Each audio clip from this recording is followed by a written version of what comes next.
Hi everyone, I'm Mona and I'm daughter of Kiran Chaudhary, the one who runs this channel.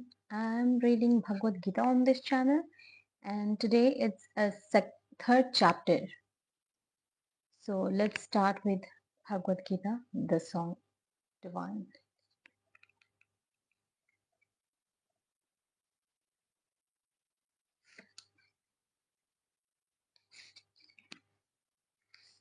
Okay, third chapter.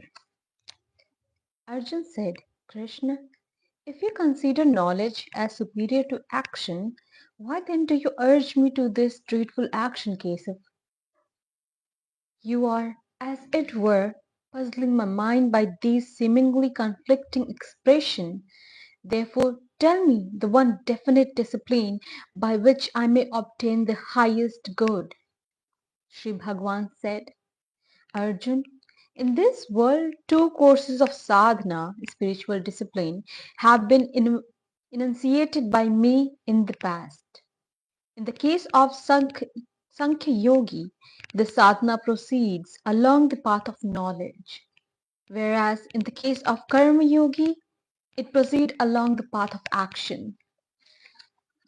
Man does not attain freedom from action, culmination of the discipline of action, without entering upon action, nor does he reach perfection merely by ceasing to act.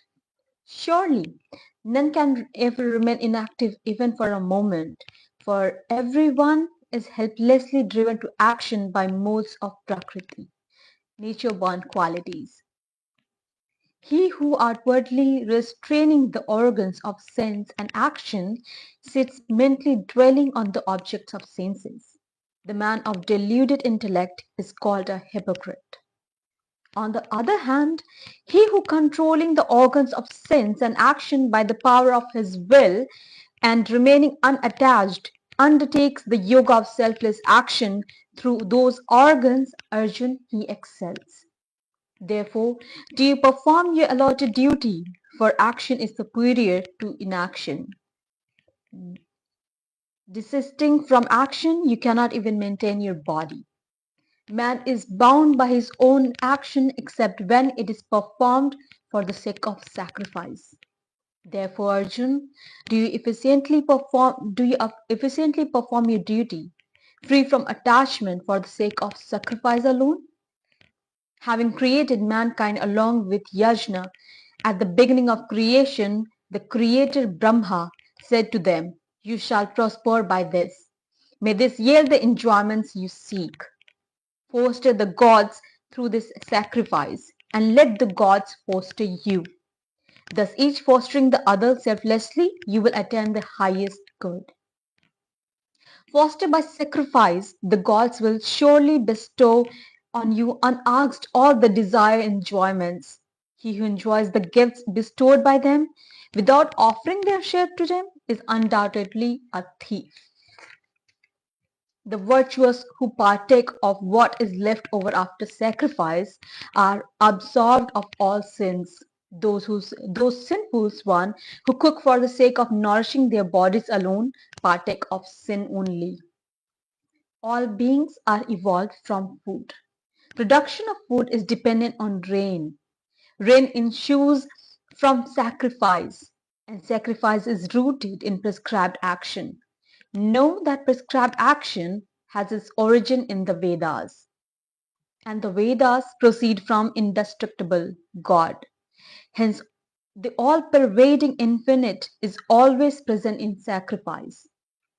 Arjun, he who does not follow the will of creation, thus said going in this world, that is, does not perform his duties, leads a sinful and sensual life. He lives in vain. He, whoever who takes delight in the self alone and is gratified with the self and is contented in the self has no duty. In this world, that great soul has nothing to gain by the action nor by abstaining from action, nor has his selfish dependence of any kind on any creature. Therefore, go on efficiently doing your duty at all times without attachment. Doing your work without attachment, man attains the supreme. It is through action without attachment alone that Janaka and other wise men reached perfection. Having in view the maintenance of world order to, you should take to action. For whatever a great man does, that very thing other men also do. Whatever standard he sets up, the generality of men follow the same. Arjun, there is no duty in all the three worlds for me to perform, nor is there anything worth unattaining by me. Yet I continue to work. Should I not engage in action scripturally at any time, great harm will come to the world. For Arjun, men follow my way in all matters. If I ever cease to act, these worlds would perish. Nay, I should prove to be the cause of confusion and the destructions of these people.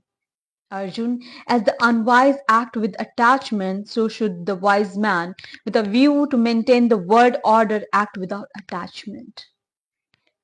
A wise man established in the self should not unsettle the mind of the ignorant attached to action, but should get them to perform all their duties, duly performing his own duties. In fact, all action as being performed by the modes of Prakrit, primordial nature, the fool whose mind is deluded by egoism think, I am the doer. However, he who has true insight into the respective spheres of guns, modes of Prakrit, and their action, holding that it is the guns in the form of the senses, mind, etc., that move among the guns, objects of perceptions, does not get to attachment to them, Arjun. Those who are completely deluded by the guns, modes of Prakrit, remain attached to those guns and actions. The man of perfect knowledge should not unsettle the mind of those ignorance of imperfect knowledge. Therefore, dedicating all action to me, with your mind fixed on me, the self of all, freed from desire and the feeling of mume and cured of mental agitations, fight. Even those men who, with an uncavilling and devout mind, always follow this teaching of mine and release from the bondage of all actions. But they, however, who finding fault with these teaching of mine do not follow it, take those fools to be deluded in the matter of all knowledge as lost. All living creatures follow their tendencies. Even the wise man acts according to the tendencies of his own nature. Of what use is restraint by force? Attraction and repulsion are rooted in all sense objects. Man should never allow himself to be swayed by them, because they are true principal enemies standing in the way of his redemption. One's own duty, though devoid of merit, is preferable to the duty of another well performed. Even that is the performance of one's own duty brings blessedness, another's duty is fraught with fear. Arjun said, now impelled by what, Krishna? Does this man commit sin even involuntarily, as though driven by force? Sri Bhagwan said, it is desire begotten of the element of rajas, which appears as wrath. Nay, it is insatiable and grossly wicked.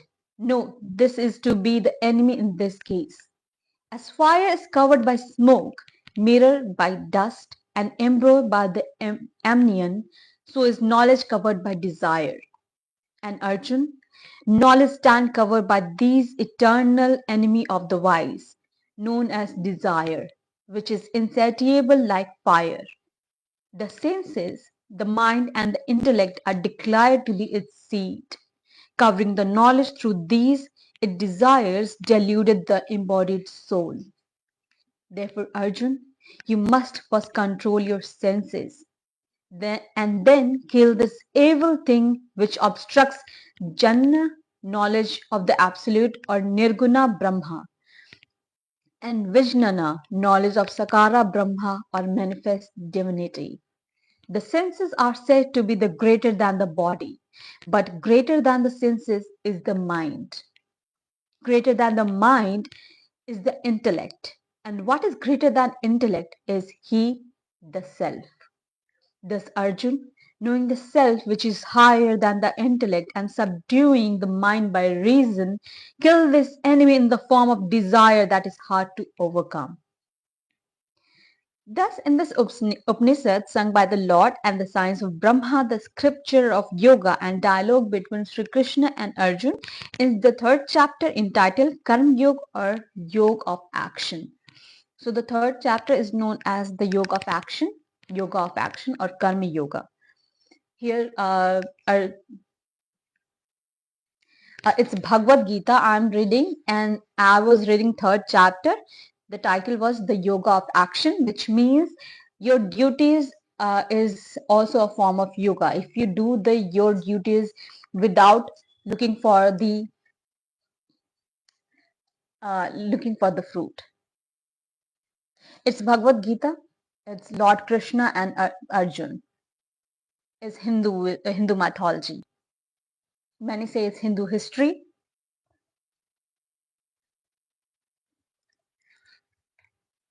Yes. So I'm done for today. Tomorrow at the same time, I will read chapter 4. And if you're new to the channel, you can go back to the playlist. You can easily find Bhagavad Gita in English translation. Thank you for today. I will meet you tomorrow at the same time.